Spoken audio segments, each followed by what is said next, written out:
69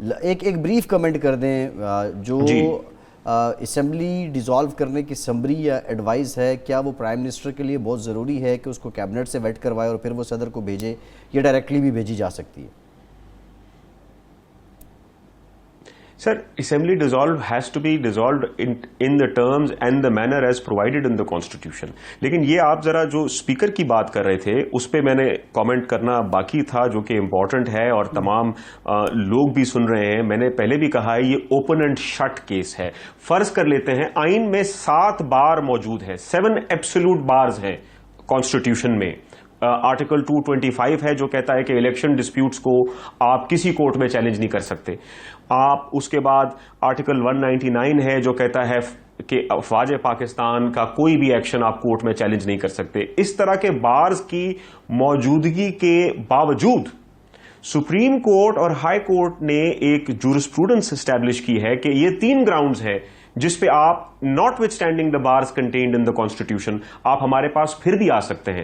قاضی فائز عیسیٰ honourable جج ہے supreme court کے، ان کا جو سپریم جوڈیشل کاؤنسل میں ریفرنس چل رہا تھا اس میں بھی آرٹیکل 211 میں ایک بار موجود ہے کہ آپ سپریم جوڈیشل کاؤنسل کا فیصلہ یا پروسیڈنگز کورٹ میں چیلنج نہیں کر سکتے، لیکن پھر بھی چیلنج ہوئی تھی نا. تو وہ ایک 3 گراؤنڈز ہیں کہ اگر کسی بھی ادارے کا فیصلہ جی میلافیڈیس پہ بیسڈ ہے تو آپ کورٹ میں آ سکتے ہیں. جی بالکل ٹھیک ہے. بہت شکریہ بیرسٹر شبیر شاہ صاحب، ماہر قانون ہمارے ساتھ موجود ہے. ارشاد صاحب، ایک تو بہت زیادہ بات جو ہے وہ رولنگ پہ ہو رہی ہے، پھر پروسیجر پہ ہو رہی ہے، طریقہ کار پہ ہو رہی ہے. بریف کمنٹ ذرا کر دیں آپ.